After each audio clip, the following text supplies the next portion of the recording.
Ladies, we are back, and I missed you more than you will ever know. I feel the love and I hear the positive feedback. Please don't stop because it is helpful for the space that we are creating here. Remember, we are on this journey together. With each episode, we are building from the last, and this one is no different. I am so pleased to share this space with my amazing sister, Tracy Bobby. She has spent the last 15 years as a licensed marriage and family therapist. She is dedicated to seeing individuals across their lifespan cultivate healthy relationships. Tracy is educated, she's funny, and she's classy, and just an overall gem to be around. Now sit back, get comfortable, get ready for a great conversation.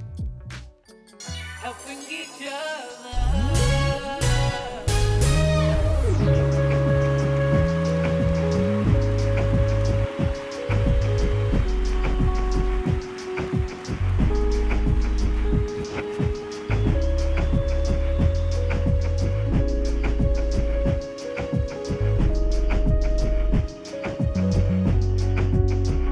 Welcome to Queen's Journey. I am your host, Janine McBath.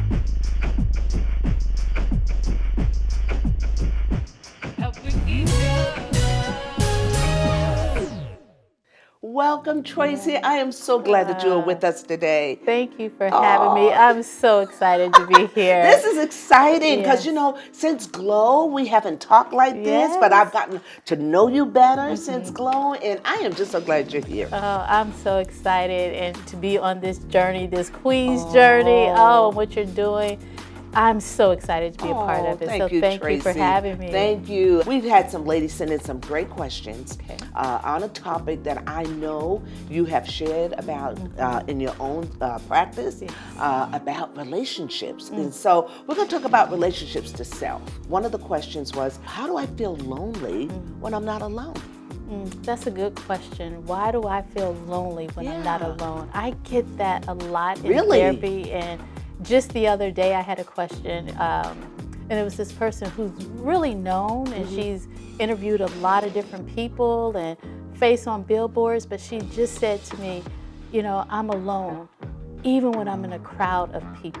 Wow. And I don't know where that stemmed from. And a lot of times it comes from our past and how we grew up. Okay. There could be chaos in your home, and there's a lot of people around, but in that chaos, no one's hearing you, no one's seeing you, and you're missing things. And so even in a group of people, you can still feel alone. So until we deal with that past issues and ask God to come in and heal us in that area, that's going to be there. Yeah. And so until you recognize it, until you own it and say, this is where I am, I need help for that.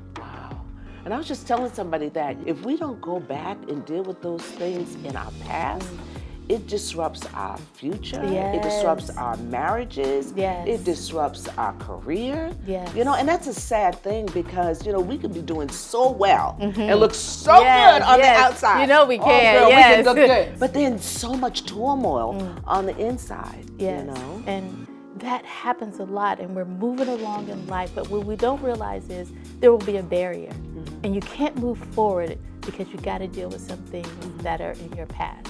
You don't stay there. You don't pitch a tent and live in that place. But you get help and you move forward, and then where you're supposed to be, God will take you even further. And so that's where we are. How hard is it sometimes, Tracy, for an individual to move away from the mask? Because it's so hard.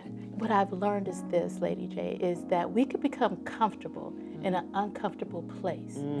And so if I'm uncomfortable in this place, but this is all I know, I've become uncomfortable with it. So to move forward, I can say I feel alone in a group of people, but I'm so comfortable in it. And I'm afraid to step out because what would it look like if I wasn't in that space, that headspace? And so that's what ends up happening. People become comfortable in an uncomfortable place and will not get help. And when you get sick and tired of being sick and tired, you know the saying. That's right. Then you'll do something about it. And some people will live their life and even die still being okay in that uncomfortable place. Wow. But we've been brought up to believe not to share, not to share our pain, keep it among yourself or keep it in the family. Yes, Don't yes. say nothing to anybody. And so it's so hard to break away from that kind of environment or upbringing. What can you say to that? How to break away? Be accountable. You have to have an accountability person to be with you throughout that journey. So if you're my accountability person and I say, you know what, I feel alone, you stick with me, I tell you about it, and you help me through it by saying, okay, have you gotten help yet? What are you doing about that? You keep talking about this, but you're not doing anything about it. How long do you want to talk about it? You have to have an authentic friend who's willing to call you on your stuff. And that's how you move forward. If you don't have that in your life, then you'll stay stuck because you'll be in your own head. Right. And you'll be listening to yourself on this little wheel that's going around and around and around. Oh, how we need those authentic friends. Yes. Real friends. Real, those friends that iron sharpens iron and helps us to become better people. Right. Oh, man, I hope you all are hearing this. This is just great, because we all find ourselves in that kind of predicament where there's a whole lot of people around, but yet we still feel alone. Yeah. Even in that place where you feel alone, you don't even know how to pick out a best friend. Yeah, that's right.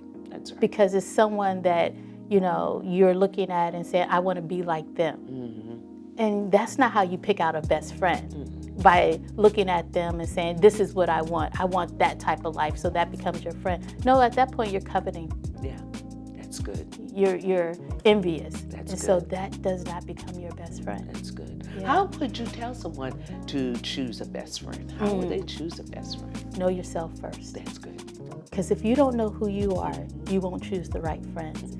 And if you're damaged, if you're hurt, you won't choose the right friends. I mentioned earlier to you how I grew up and I was told to do something.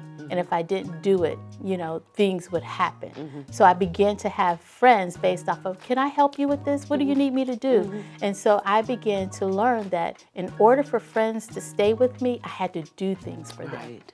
That was my thought process because that's what I watched. I watched my mom do things for people. And as she did things for people, how can I help you? How can I do this for you?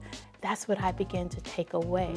And I became a people pleaser. So my friends that I had, some of them were not authentic because I was in the space of pleasing them. Wow. And so if you don't look at yourself and you don't take accountability, so I had to look at myself, I had to assess. I don't blame my mom for those things. Right. I asked God to come in, forgive, heal me, wash me in that place. And so now my friends are authentic because I know the hurt that I had. And so I don't want to go that way anymore. And I don't want to hurt them. Right. Because they might not need me to fix something for them. They might not need me for that. Right. But that's all I knew. Wow, that's awesome.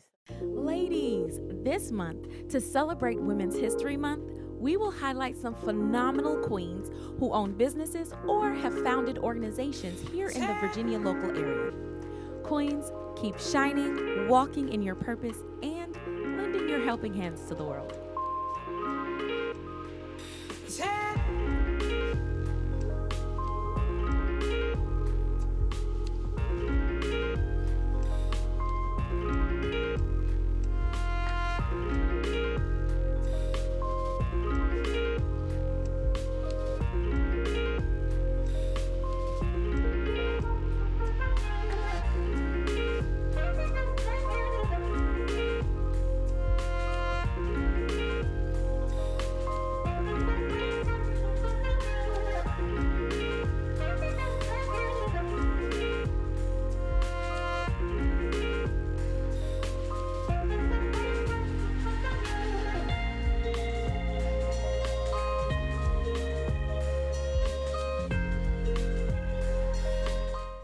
Well, I have another question for you. Okay. How do you get victory over low self-esteem? In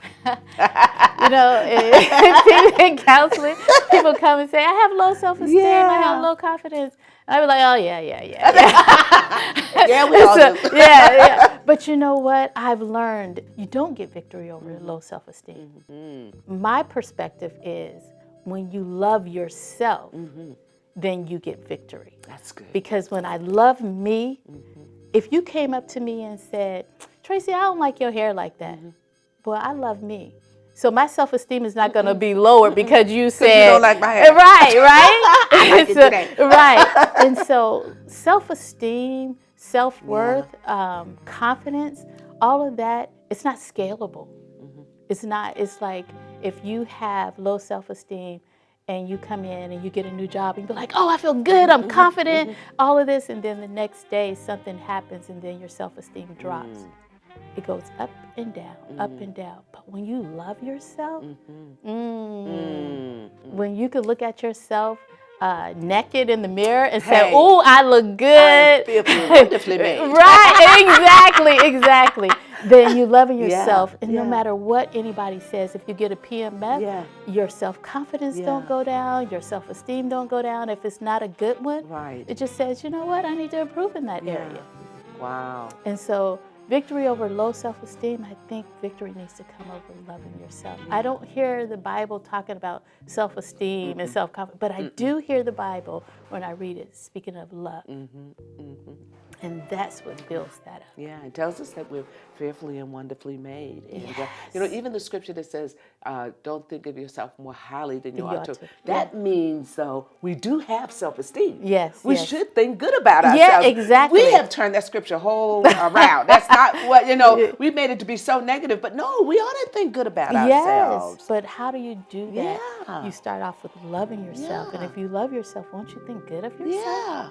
Yeah, but you know, Tracy, you know, we live in a world where there's so many people struggling with their identity because we got all this stuff on social media, we got all this stuff on television and all our sitcoms, everything, you know, we're trying to look like this. I mean, we can go crazy trying to be like a script. Right, you know? right. A script that somebody wrote, you know. So how do you tell a young man or a young woman how to deal with that, you know, so they can get a healthy self-esteem? Ask yourself, the first thing, do I love myself? I would ask them to say yes or no. A lot of times people will tell me no, and I'll ask them why. And when I ask them that why question, they're just like, well, no one loved me. And they're struggling in that. And they don't feel that love. They didn't get that love or the way they thought they should have got the love. And so that's where they struggle in that. And I say, okay, a lot of times we create our own narratives and we say people don't love us, but they do. But we've created this narrative of how love should look for us. And if it doesn't look the way we created it in our heads, then we say, no one loves me. But that's far from the truth because you have people around you that love you, but it's not the way you want to be loved. So you create this false narrative. And so you have to ask yourself, is what I'm saying real? Because it's your own belief, it's your truth. And you might have lied to yourself, believing that. How the mind dictates, you know, our life. Our mind, if our minds are not renewed and not changed, I mean, it can really do damage on us. Yes, it really does. And we don't realize that it's it's not as complicated as we make it to be. It's just so simple. You know how I began to love myself? For the last year, I stayed off of, except for posting on my Instagram and stuff like that, social media. I said to myself, no news. So I haven't watched news in a year. I said, whatever someone needs to tell me, whatever I need to know, somebody will text me. That's how I began to love myself. I cut out all of the background, all of the noise, and I just dealt with me. And I did that for a whole year. So till this day, I still have not turned on the news. I have not watched any social media because in order for you to move forward, you have to turn out the background noise to understand who you are.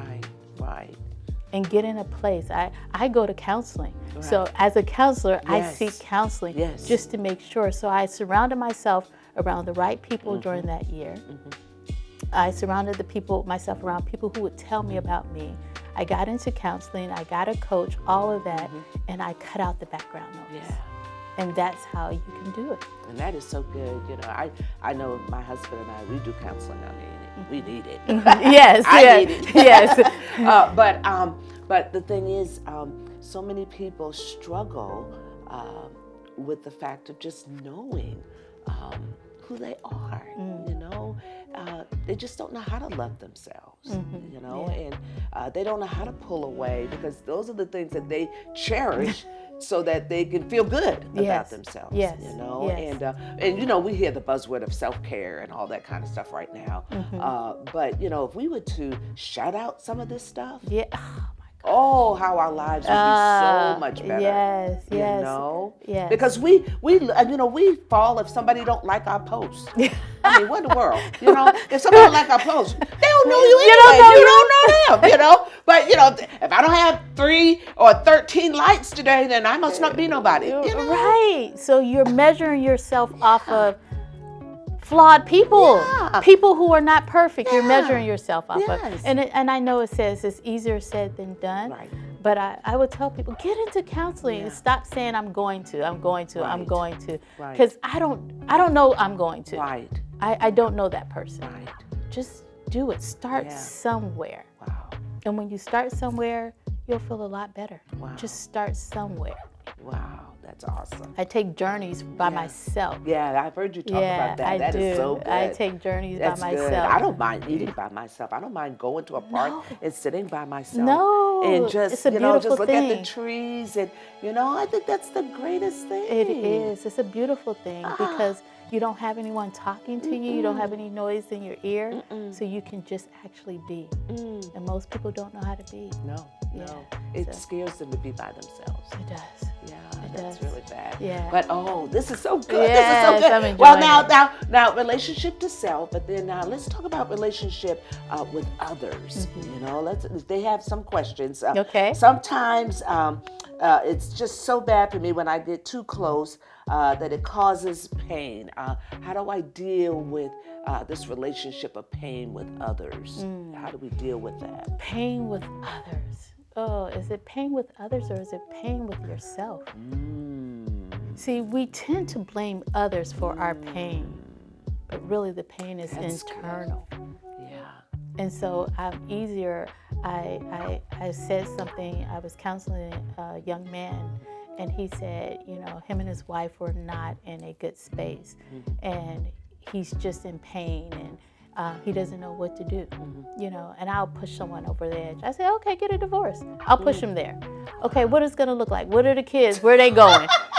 Who's going to get the kids? Right. 7 days a week and all. And so, because you talked about it, you bring it, oh, go ahead and get that. And they're like, wait, no. See, because when you push them over the edge, they're like, I don't want that. Right. And so, but he realized that he was blaming his wife for some things.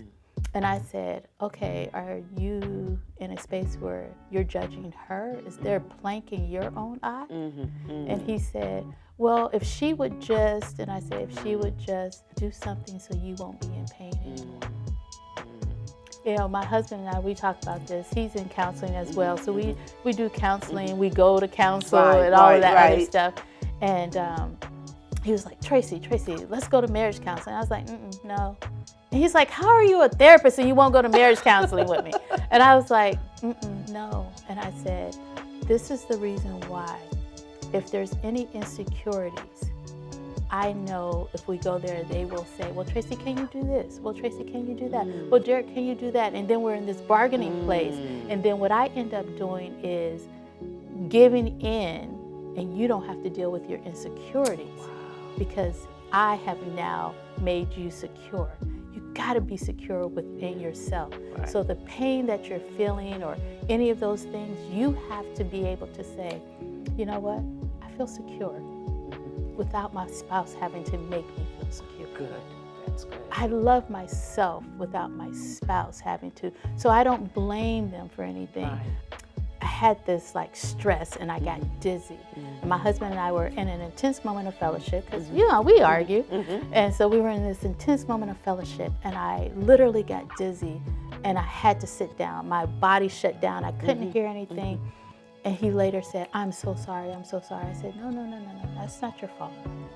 And he said, what? I said, it's not my fault. He said, well, if I would have just been listening, if I would have done, I said, no, it's not your fault. I said, I take ownership because I allowed myself to get there. You didn't. Good. That's good. I caused my own pain. I caused my own dizziness. I'm not blaming someone for it. So the first thing we have to do is take accountability and take responsibility for ourselves. And stop trying to blame others. For So our how pain. do you deal, though, Tracy, with people where you've become the victim and, maybe from abuse or that's a something like difference. that, and that's a pain, and now your relationship to trusting other people, That's and a even different pain. forgiveness, and how do you take ownership for that, because it wasn't really you? I mean, you were the victim. So how do you talk to someone like that or help From them? that standpoint, that's a whole different pain. When someone has said, I've been molested, I've been abused, and all of that. You can't take that away. But what you can do to ease the pain and to let the pain go, because if you choose to carry it, now you're causing your own pain. That's true. And it's hard when you've been the victim, but when you are now causing that, it's like how you have people say, yeah, I was raped, I was molested, I was in a place where they were trafficking me, right? And then you hold on to that and you pitch a tent and you live there, and then you don't trust anyone. Now, is that on the person or is that now on you? And then we have to still take accountability. So forgiveness is so important. And that's why when people say, I forgive that person who hurt me, gosh, the release of that is so freeing. And you have to walk them through it. And I always say, forgiveness is a decision. The healing is the process. That's right. So when I forgive, I'm just saying, you know what? I forgive you. I forgive that person. That was the decision. Now I go through the healing. And the healing is a process. And after that, it's like if I stepped on your arm or your foot and I broke it, and I said, oh, I'm sorry, but your foot is still broken. If you don't go to the doctor and you don't get it set, it will grow back crooked. That's right. You can't walk properly. But if you go back and you get it set, and over time, the cast is on, over time it heals, and you don't even know how it healed. That's right. But it healed. That's right. But when your heart is broken, how do you set it? You can't go to the doctor. You have to literally say, Lord, when this person did this to me, when they took me and they raped me or they caused pain, I felt alone. I felt scared. I felt hurt. I felt angry. But I forgive them. See, that was my decision. The trying to forgive, that's not what God says. No. He said, just forgive. Just forgive. And once you do that, gosh, the healing starts to come. Wow. I do that exercise in my counseling sessions, and people are literally set free. And so I think that's what it is. So no matter how deep the pain is, like with Jesus, when he died on the cross, and he was in so much pain, bruised, all of that. And before he died, he said, forgive them, for they know not what they do. He hung his head and he died. Wow. He rose on the third day. And guess what? People were set free. They were healed. That's what happens when we forgive. Look at that. I remember, especially for people who, might have hurt you and they've gone on. And so how do you even get to say, I forgive you? I remember for my own self personally, I was hurt by my mom, and it caused a lot of pain in me. And I remember a therapist saying, now, this is what you do, Janine. She said, now you write a letter to her, telling her that you forgive her. And once you do that, then you submit that letter and you give it to somebody and let them read it. And I remember giving it to my older sister, and I gave it to her to read it. And I knew that once I finished writing that letter, that I felt like I forgave her. Yeah. and I could move on Yeah. in my life, you know. It was but like a weight lifted. Oh, it was like a weight lifted Yeah. because it was so hurting for me, and I couldn't tell her because she had passed on, and I couldn't tell her myself. And I said, well, I don't want to carry that. I don't want to keep holding that. I want sweet memories of my mom, you know? And but she told me, she said, you write that letter. I wrote that letter, gave it to my oldest sister, someone that I trusted, to be able to read it. It wasn't going to judge me for what I wrote, you know, and I explained how I felt and how it hurt me, but I wanted to forgive you. Yeah. And I felt so much better after that. And so it happens when people are deceased, you can do that. But even when they're alive, you don't even have to go to the person. Yes. You could just say, sometimes the Lord might direct you and say, go to that person. But there's times where you just do it in the comfort of your own home, and you say, Lord, when this happened, I felt this, this, and this, but I forgive them. And immediately chains begin to break and loosen, and peace comes into your heart, you know? Oh, yes. So, so live or dead, you can do that. Yeah. Oh, thank you so much. This is so good. I'm so excited, excited about it. But we got some more to talk about, so you just hold Okay. on. We got a whole lot more to talk about. All right, I'm excited and looking forward to it. I know, ladies. This was getting really juicy. But don't worry. Don't you worry. We have a lot more to talk about. In our next episode, we're going to be talking about how to relate to your significant others and how to relate to family. And also the freedom in saying no.